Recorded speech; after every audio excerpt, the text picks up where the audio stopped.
ఆయన కృపాస్థానం దగ్గరికి ఎట్లా ధైర్యముతో వెళ్ళాలన్నట.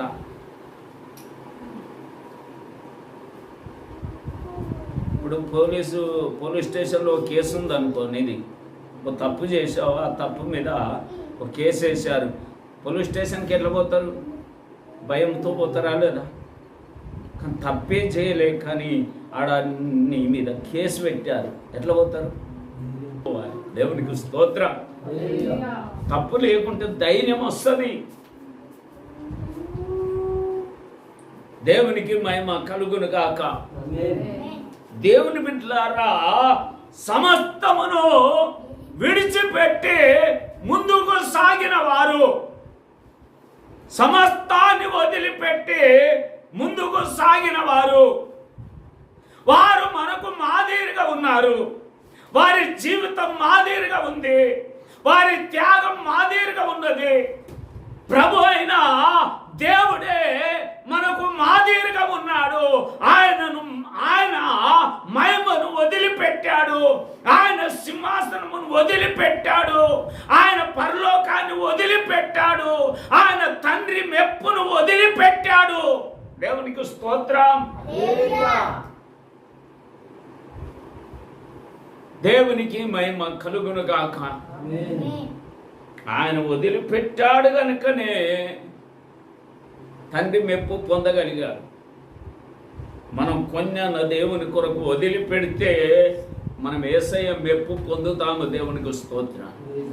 కుమారుడా, ఇది నా కొరకు వదిలిపెట్టావు, ఈ అలవాటును వదిలిపెట్టావు, ఈ వంకరతనాన్ని వదిలిపెట్టావు, ఈ మార్గాన్ని వదిలిపెట్టావు, ఈ ఆశలు వదిలిపెట్టావు. స్తోత్రం. కనుక సమస్తమును వదిలిపెట్టిన వారు మనకు మాదిరిగా ఉన్నారండి. కానీ మనము కొన్ని అలవాట్లన్నా వదిలిపెట్టే వారముగా ఉండాలి. దేవునికి స్తోత్రం. కొన్ని ఆశలన్నా వదిలిపెట్టాలి, కొన్ని వంకర్తనాలన్నా వదిలిపెట్టాలి, కొన్ని దేవునికి ఆశకరమైన విషయాలైనా మనం వదిలిపెట్టాలి. లోకాశలైన కొన్ని అన్న వదిలిపెట్టాలి, అన్ని వదిలిపెట్టాలి. ఇంకా కొన్ని అనేది ఏంటి? కొసరు. లోకములో మనకేముందని, లోకము దాని ఆశ గతించబోతుంది. దేవుని చిత్తము చేయువారు నిరంతరము జీవించబోతున్నారు. దేవునికి మహిమ కలుగును గాక. అందుకు రాయబడ్డ మాట చదవండి. ఆదికాండం 12:1-4 వరకు. యెహోవా, నీవు లేచి నీ దేశం నుండి, నీ దేశము నుండి, నీ బంధువుల వద్ద నుండి, నీ తండ్రి ఇంటి నుండి బయలుదేరి నేను నీకు చూయించే దేశమునకు వెళ్ళు. నేను నిన్ను గొప్ప జనముగా చేసి నిన్ను ఆశీర్వదించి నీ నామాన్ని గొప్ప చేస్తాను. నీవు ఆశీర్వాదముగా ఉంటావు. నీవు ఆశీర్వదించే వారిని నేను ఆశీర్వదిస్తాను, నిన్ను దూషించే వారిని నేను శపిస్తాను. భూమి యొక్క సమస్త వంశములు నీ యందు ఆశీర్వదించబడును. ఆమేన్. దేవునికి స్తోత్రం. దేశమును వదిలిపెట్టాలి, బంధువులను. మనం ఏమి విడిచిపెట్టామండి? ఒక ఆశను విడిచిపెట్టామా? స్తోత్రం. ఒక కోరికను వదులుకున్నామా? లోకంలో ఎన్నో ఉన్నాయి. స్తోత్రం. లోకాశలు ఎన్నో ఉన్నాయి, పుట్టుకతో వచ్చిన ఆశలు ఎన్నో ఉన్నాయి, బ్రతుకులో ఆశలు ఎన్నో చోటు చేసుకొని ఉన్నాయి. అనేక ఆశల ద్వారా నడిపించబడుతున్నాము. అనేక ఆశలు మనల్ని ప్రేరేపిస్తున్నాయి, అనేక ఆశలు మనల్ని రేపుతున్నాయి. దేన్ని విడిచిపెట్టాము? అబ్రహాం అయితే సమస్తమును విడిచిపెట్టాడు. దేవునికి స్తోత్రం. ఏం విడిచిపెట్టాడు? సమస్తాన్ని, ఊరు విడిచిపెట్టాడు, బంధువులను విడిచిపెట్టాడు, రక్త సంబంధీకులను విడిచిపెట్టాడు. దేవుడు చెప్పిన తెలియని ప్రయాణం చేస్తున్నాడు. దేవునికి స్తోత్రం. తెలియని మార్గంలో నడుస్తున్నాడు. కానీ అబ్రహాముకు ఆశ ఏమిటంటే, నువ్వు ఈ విధంగా ఇడిచిపెట్టి నడితే నేను దీవిస్తాను అని చెప్పిన ఆ మాటను మాత్రమే పట్టుకున్నాడు. స్తోత్రం. ఏంటి? నేను నిన్ను గొప్ప జనముగా చేస్తా, నిన్ను ప్రతి వంశానికి ఆశీర్వాదకరంగా ఉంచుతా. ఈ మాటలు ఎంతున్నాయి?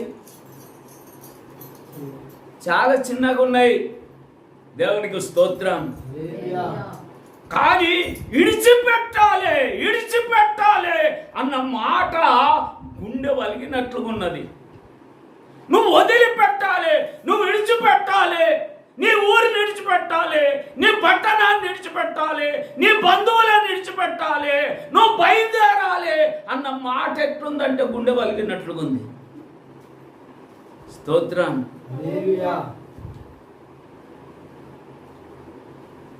రవి బయటికి రావాలి విడిచిపెట్టి. అరే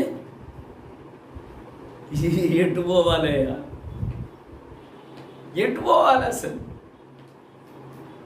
నాకు ఆదిరివే ఇల్లు, నా నీడనే ఇల్లు, తల దాచుకునేదే ఇల్లు. బయటికి వెళితే ఆడపడుకోవాలి, ఆడుండాలి. అసలు నేనంటే ఎక్కడో ఉంటాను, కానీ నాతో భార్య ఉంది కదా, నాతో లోతున్నాడు కదా. ఎన్ని ప్రశ్నలు అడ్డైతే అండి. స్తోత్రం. పొద్దుక్త ఎక్కడ ఉండాలి? ఆకలి అయితే ఏం తినాలి? దాహం అయితే ఏమి తాగాలి? అసలు నా చోటేంది కదా? ఎక్కడ ఆగాలి, ఎక్కడ పండుకోవాలి, ఎక్కడ వండుకోవాలి, ఎక్కడ తినాలి? ఎన్ని ప్రశ్నలు ఉన్నాయండి. కానీ ఏ ప్రశ్నను అబ్రహాం లెక్క చేయలేదు. దేవునికి స్తోత్రం. పుట్టడు ప్రశ్నలు అన్ని అట్టొచ్చినాయి, వలలుగా వస్తున్నాయి.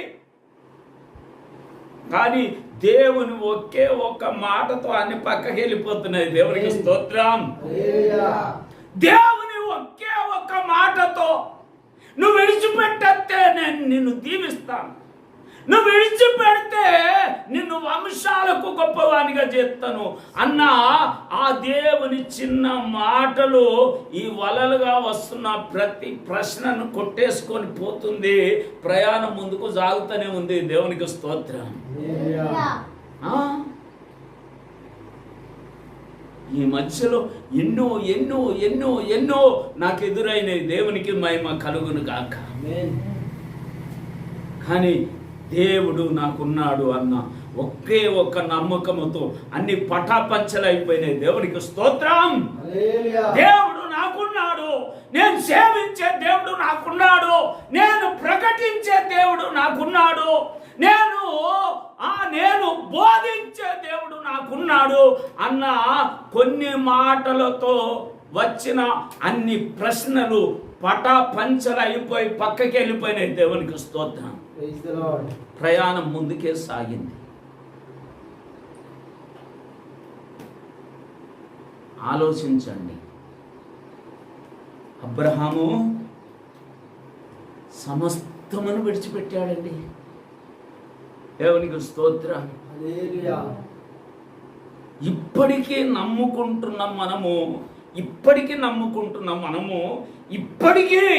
ఇప్పటికీ యేసుక్రీస్తు నామమున బాప్తిసం పొందుతున్నటువంటి మనము అబ్రహాము సంతానముగా పిలువబడుతున్నాము. స్తోత్రం. మన ప్రభు అయిన యేసుక్రీస్తు చెప్పలేదా జక్కయ్య విషయమై, ఇతడును అబ్రహాము సంతానమే. మనము అబ్రహాము సంతానము. దేవునికి స్తోత్రం. మనం సారా సంతానము. దేవునికి మహిమ కలుగునుగాక. ఇక్కడ ఆగుదాము, జరసేపు ఆగి ఆలోచిద్దాం. ఏం వదిలిపెట్టాం? ఏ ఆశను వదిలిపెట్టాం? ఏ కోరికను వదిలిపెట్టాం? లోకములో దేన్ని కాదనుకున్నాం మనం? స్తోత్రం. దేన్ని కాదనుకున్నాం? దేన్ని వద్దనుకున్నాం? దేన్ని బట్టి మన దేవుడు సంతోషిస్తున్నాడు? దేన్ని బట్టి దేవుడు ఆనందిస్తున్నాడు? దేన్ని బట్టి శబాష్ బిడ్డ నన్ను బట్టి పని చేశావని దేవుడు పరలోకములో మెచ్చుకుంటున్నాడు? అది కావాలా? దేవునికి మహిమ కలుగును గాక. ఇప్పుడు కొందరు సేవ చేస్తున్నారు, వాళ్ళకు డబ్బే కావాలి, డబ్బే కావాలి. దేవునికి స్తోత్రం. డబ్బే కావాలి. ప్రతి కూడిక కానుక, ప్రతి సందర్భంలో కానుక పడతారు. డబ్బు డబ్బు డబ్బు డబ్బు డబ్బు. ఇత్తే దీవిస్తాడు, ఇత్తే దీవిస్తాడు, ఇత్తే దీవిస్తాడు. ఉదయం ఇయ్యింది ఎందుకండి? దేవునికి స్తోత్రం. నువ్వెంత డబ్బిచ్చినా నీ హృదయం ఇయ్యింది అది వృధా. ఆమె ఇచ్చింది 2 కాసులు మాత్రమే. దేవునికి స్తోత్రం. ఈమె తన జీవనం అంతా ఇచ్చేసింది. ఆమేన్. దేవునికి స్తోత్రం. తన హృదయం ఇచ్చిన వాణ్ణి తండ్రి చనిపోయిందంటే కూడా పోనీయలే. కానీ హృదయం ఇయ్యని వాడిని అన్నాడు, నక్కలకు బొర్రెలు ఉన్నాయి, ఆకాశ పక్షులకు గూళ్ళు ఉన్నాయి, నాతో వచ్చి నువ్వేం చెప్తావు అన్నాడు. స్తోత్రం. అన్నాడా లేదా? నాతో వస్తే నీకేం ఫలితమయ్యా? నువ్వు హృదయం ఇయ్యలే. అతడు హృదయం ఇస్తే తండ్రి చనిపోతే కూడా పోనీయలే. పోనరా మృతులు మృతులను. దేవునికి స్తోత్రం. పోయిండా మరి? ఇతడు పోయిండా? మనమైతే కంపల్సరీ పోతాం. దేవునికి స్తోత్రం. ఇటువంటి సేవకునే చూడలే. నా తండ్రి చనిపోతే వద్ద అంటాడా? చెయ్యి. ఈయనకు తండ్రి ఉంటే కదా. తండ్రి చనిపోతే వద్ద అంటాడయ్యా. అసలు తెలంగాణలో ఉన్నారా ఇలాంటి పాస్టర్లు?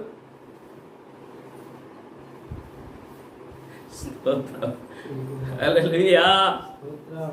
ఒక్కటన్నా దేవుని మనసుకు దాకాలి మనం చేసేది. దేవునికి స్తోత్రం. దేవుని మనసును పులకరింప చేయాలి మన తీర్మానము. దేవునికి స్తోత్రం. దేవుని మనసును పులకరింప చేయాలి మన సమర్పణ. దేవుని మనసును పులకరింప చేయాలి మన తీర్మానం. దేవునికి మహిమ కలుగును గాక.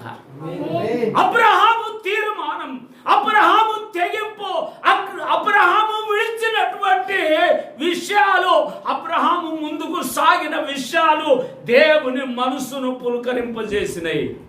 శబాష్ అబ్రహమ. దేవునికి స్తోత్రం. నా మాట విన్నావు అబ్రహమ, నా మాటను పాటిస్తున్నావు అబ్రహమ. దేవునికి స్తోత్రం. నా మాటకు భయపడుతున్నావు అబ్రహమ, నా మాటకు లోబడ్డావు అబ్రహమ. శబాష్.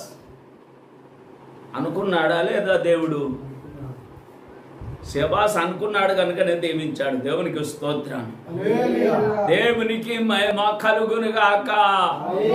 దేవునికి స్తోత్రం. హల్లెలూయా, హల్లెలూయా. మీ ప్లాట్ల వ్యాపారం చేసేటోళ్ళు అందరూ అనుకోవాలి, నా రాబడిలో 10వ వంతింత ప్రభా ఈరోజు 2 ప్లాట్లు అమ్ముడు పోవాలి. స్తోత్రం. ఈ రోజు కంపల్సరీ ప్లాట్ అమ్ముడు పోవాలి 10వ వంతింత. ఏమంటున్నావు? మొగాలు చూసుకుంటారు. దేవునికి స్తోత్రం. హల్లెలూయా. తీర్మానమును చూసి ప్రయత్నానికి ఫలితం ఇస్తాడు దేవుడు. అబ్రహాము తీర్మానం అదే కదా. నీవు నన్ను దీవిస్తే, నన్ను ఆశీర్వదిస్తే నన్ను గొప్ప చేస్తే, నాకు జయమిస్తే ఏమని మొక్కున్నాడండి? నా రాబడంతట్లో 10వ వంతు ఇస్తా. దేవునికి స్తోత్రం. అది విడిచిపెట్టుడు గొప్ప విషయం కాదు, పాటించుడు గొప్ప విషయం. సమస్తమును విడిచిపెట్టిన అబ్రహాము, దేవునికి స్తోత్రం. సమస్తములో 10వ భాగం ఇచ్చిన అబ్రహాము. ఇంకా చెప్పుకోవాలంటే చాలా ఉన్నాయి. క్రమాన్ని పాటించిన అబ్రహాము, భయపడని అబ్రహాము, లోబడ్డ అబ్రహాము, మెల్కీషెదకు క్రమాన్ని పాటించిన అబ్రహాము. స్తోత్రం. రాజులను జయించిన అబ్రహాం. దేవునికి మహిమ కలుగునుగాక. దేవునికి స్తోత్రం.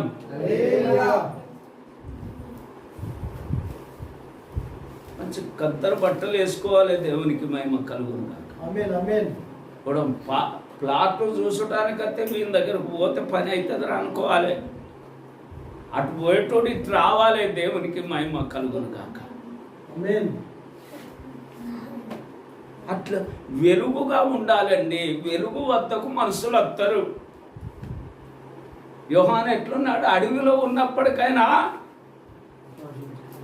ఇంతనే బట్టలు ఎత్తున్నా, ఆ పాయింట్ ఎట్లు చూడు అన్నట్టుకుండా కత్తరు బట్టలు. దేవునికి స్తోత్రం. మనిషి ఇంతున్నా సరే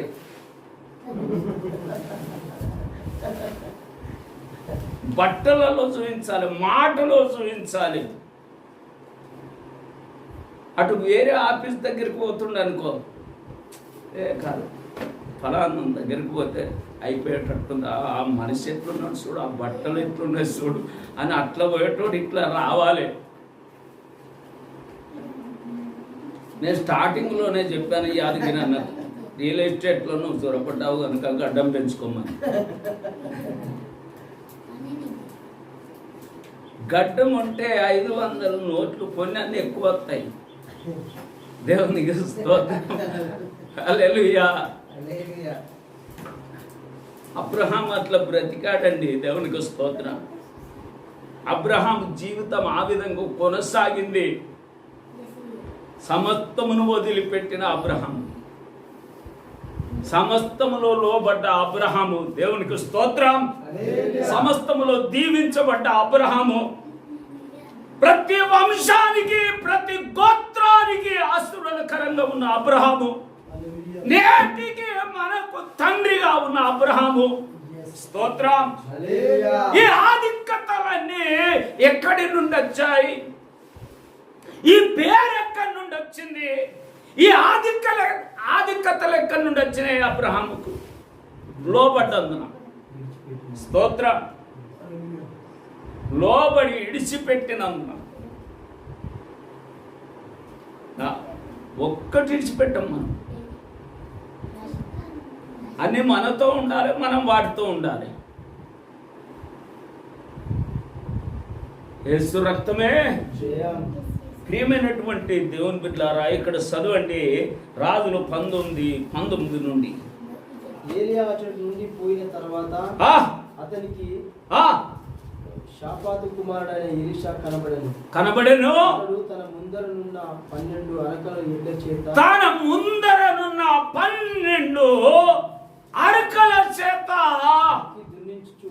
దుక్కి దున్నించుచు 12వ అరక తాను తోలుచుండెను. ఏలియా అతని చేరపోయి తన దుప్పటి అతని మీద వేయగా ఎడ్లను విడిచి ఏలియా వెంట పరిగెత్తి, నేను పోయి నా తల్లిదండ్రులను ముద్దు పెట్టుకొని తిరిగి వచ్చి నేను వెంబడించేదని చెప్పి అతన్ని సెలవడగా, అతడు పోయి రమ్ము, నా వల్ల నీకు నిర్బంధం లేదని చెప్పాను. చూడండి, 12 అరకలు.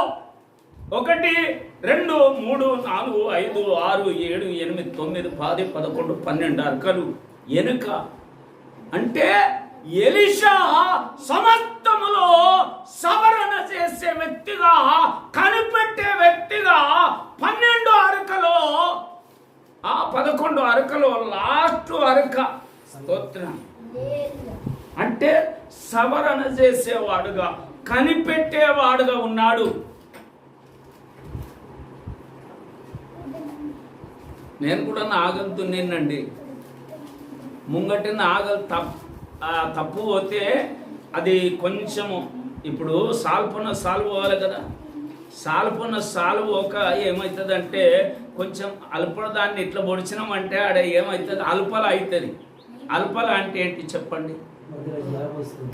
ఆడ గ్యాప్ వస్తుంది, ఆడ భూమి కదలదు. ఈ ముందటి నాగలు వాడు ఏం చెప్పాలంటే అల్పల అనాలి. అల్పల అనే వరకు ఇతడు ఏం చెప్తాడంటే ఈ ఎద్దును పడుతాడు. ఈ ఎత్తును పెడితే నాగలు అటుపోతుంది, అల్పల అయిన ఆ కదులని ఆ భూమిని కదిలించుకొని పోతుంది. స్తోత్రం. అంత సవర్ణలో, అంత ఆధిక్యతలో, అంత భూమి గలవాడుగా, అంత సంపద గలవాడుగా ఉండి కూడా దేవుని పిలుపును అందుకొని అరకను వదిలిపెట్టాడండి. దేవునికి స్తోత్రం. భూమిని వదిలిపెట్టాడు, తల్లిదండ్రులను వదిలిపెట్టాడు. దేవునికి స్తోత్రం. మరి వచ్చిన లాభం ఏంటి? వచ్చిన లాభం ఏంటి? మనము లాభం ఉంటేనే వదిలిపెడతాం. స్తోత్రం.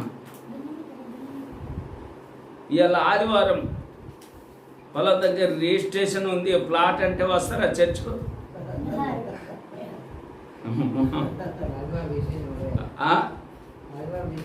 లే, మాట ముచ్చట్నే ఉంది, డబ్బులే కడుతుర్రు.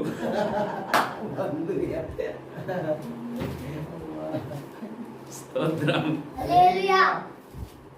చూసారా? త్యాగం చూడండి. దేవునికి స్తోత్రం. ఆ త్యాగం చూడండి, ఆ తెగింపు చూడండి, ఆ సమర్పణ చూడండి. కారణం ఏమిటంటే దేవుని దగ్గర ఏదో చూశాడు. దేవునికి స్తోత్రం. దేవుడు చేసే కార్యాలలో ఏదో ఒకటి నువ్వు రుచి చూస్తేనే కానీ త్యాగము నీకు రాదు, తెగింపు నీకు రాదు, సమర్పణ నీకు రాదు, అరక నువ్వు వదిలిపెట్టలేవు. స్తోత్రం. నేను బేగం బజార్లో రిక్ష దొక్కిన వాడినండి. ఇప్పటికీ అప్పుడప్పుడు అప్పుడప్పుడు అప్పుడప్పుడు కళలో రిక్ష దొక్కినట్లుగానే వస్తుంది.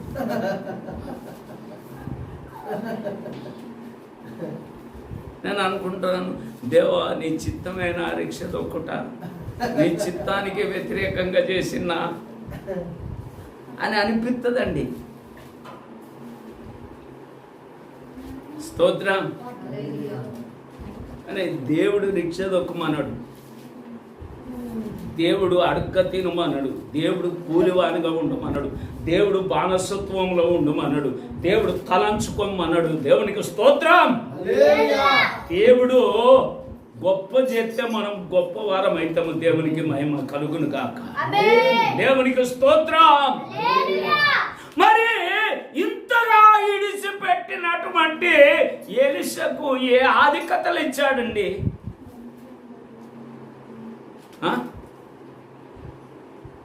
ఏమైనా కుటుంబానికి లాభకరమా? చెప్పండి, కుటుంబానికి లాభకరమా?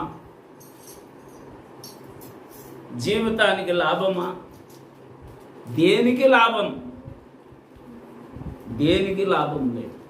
దేవునికి స్తోత్ర. దేనికి లాభం లేదండి. దేనికి లాభానికి ఆశపడద్దు, దేవునికి లాభము కలిగించాలి. దేవునికి స్తోత్రం. దేవునికి లాభం కలగాలి. నిన్ను బట్టి, నన్ను బట్టి, మనల్ని బట్టి దేవునికి లాభం కలగాలి. ఎలీషాను బట్టి దేవునికి లాభం కలుగుతుంది. దేవునికి స్తోత్రం. ఎలీషాను బట్టి దేవునికి మహిమ కలుగుతుంది. ఎలీషాను బట్టి దేవుణ్ణి జ్ఞాపకం చేసుకుంటున్నారు. ఇతడు నిజముగా దేవుని సేవకుడు. దేవునికి మహిమ కలుగునుగాక. ఏలియా 7 అద్భుతాలు చేస్తే ఎలీషా 14 అద్భుతాలు చేశాడు. దేవునికి లాభం కలిగింది, దేవుని రాజ్యానికి లాభం కలిగింది. దేవునికి స్తోత్రం. చెప్పండి. అబ్రహాం లాగా దేన్ని వదిలిపెట్టాను, ఎలీషాలాగా దేన్ని వదిలిపెట్టాను. స్తోత్రం. కాదండి,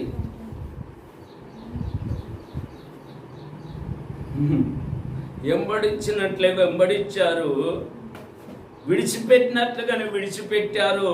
వలలు ఇంట్లో ఉన్నాయి.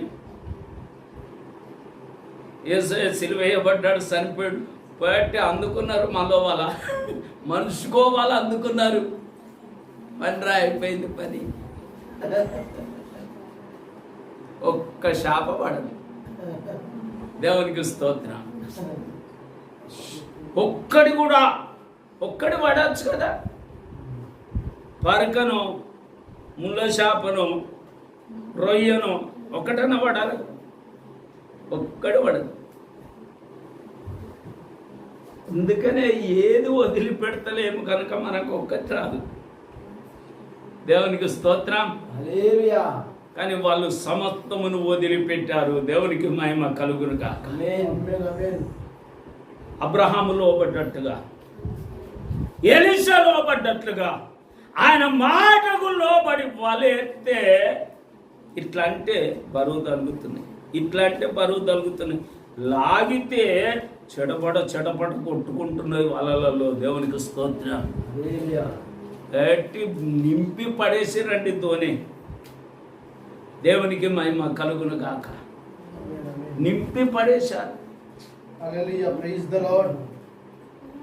అబ్రహాము లోబడ్డట్లుగా మాటకు లోబడితే నీ ధోని నిండుతుంది. దేవునికి స్తోత్రం. ఆమేన్. ఎలీషా వదిలిపెట్టినట్లుగా నువ్వు వదిలిపెడితే 7 అద్భుతాలు కాదు, 14 అద్భుతాలు నీ జీవితంలో జరుగుతాయి, నీ ఇంటిలో జరుగుతాయి, నీ ప్రయత్నములో జరుగుతాయి. దేవునికి స్తోత్రం. దేవుని బిడ్డలారా, వాక్యం మాట్లాడుతుంది మీతో. దేవునికి స్తోత్రం. వాక్యం మాట్లాడుతుంది. అబ్రహాము స్థితిగతులు మీతో ముచ్చటిస్తున్నాయి. ఎలీషా స్థితిగతులు మీతో ముచ్చటిస్తున్నాయి. సమస్తమును వదిలిపెట్టినటువంటి శిష్యుల స్థితిగతులు మీతో ముచ్చటిస్తున్నాయి. దేవునికి స్తోత్రం. మనం దేవుని దగ్గర ఎట్లా బ్రతుకుతామంటే, ఎట్లా ప్రవర్తిస్తామంటే సముద్రంలో శాపలాగా ప్రవర్తిస్తాం. ఆయన చూస్తూనే ఉంటాము, ఆయన కార్యాలు అనుభవిస్తూనే ఉంటాము. చెప్పండి బిడ్డలారా.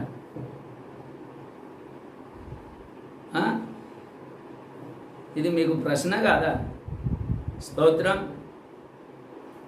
కొంచెం నలుగులాగా లేదా? దేవునికి మహిమ కలుగును గాక. నలుగు పెట్టుకోరా? నలుగు పెట్టుకొని ముఖంలో కళ రాదు. స్తోత్రం. ఈ ఉపదేశము నలుగు లాంటిది, ముల్తాన్ మట్టి కాదు. స్తోత్రం. నలుగు దార కూడా రాదు కళ. ఎట్లా వస్తుంది? వాక్యము ద్వారా వస్తుంది. దేవునికి స్తోత్రం. వాక్యము ద్వారా, వాక్యాన్ని హృదయములో భద్రపరుచుకుంటే ముఖం ఎట్లుంటది? కలగా ప్రకాశముగా ఉంటుంది. సంతోష హృదయము. మాడిపోయిన ముఖం, మాసిపోయిన ముఖం, అలిగిన ముఖానికి ఎన్ని ఊతే మక్కర కదా. నాకు నవ్వెటోళ్ళు అంటే చాలా ఇష్టం. ఆమేన్. ముఖము కళ ఉంటే, సంతోషంగా ఉంటే మనసులో ఇంట్లో కూడా కొంచెం లైట్ ఉంటుంది. దేవునికి స్తోత్రం. హల్లెలూయా. నువ్వు ఎన్ని లైట్లు అయ్యి సమాధానం లేకుంటే ఇంట్లో చీకటి ఉంటుంది. అంత చీకటే. కానీ సమాధానం ఉండని ఇంట్లో లైట్లు లేకున్నా వెలుగు. దేవునికి మహిమ కలుగును కాక. ఆమేన్. ఇప్పుడు ఈ తెల్ల కలరు నల్ల కలరు రెండు ఒకటే కదా, రెండింటికి పేరు కూడా ఒకటే కదా, కలరు కదా. తెల్ల కలరు నల్ల కలరు పేరు ఒకటే కదా. ఈ తెల్ల కలర్ మీద నల్ల కలర్ వేయండి, ఎన్ని లైట్లు వేసినా చీకటిగానే ఉంటుంది. ఇప్పుడు అలిగిన ముఖానికి ఎన్ని కూసినా అంతే. స్తోత్రం. హల్లెలూయా. కనుక దేవుని బిడ్డలారా కొన్ని ఆశను మనం వదిలిపెట్టుకుందాం. దేవునికి స్తోత్రం. హల్లెలూయా. ఈ దిన వాక్యం మనకు నలుగు లాంటిది. ఆమేన్. ఆమేన్. ఆమేన్. దేవునికి స్తోత్రం. హల్లెలూయా. ఈ దిన వాక్యము మనకు దారి చూపింది. ఈ దిన వాక్యం మనకు నేర్పించింది. దేవునికి స్తోత్రం. హల్లెలూయా. ఈ దిన వాక్యము మన వెదుట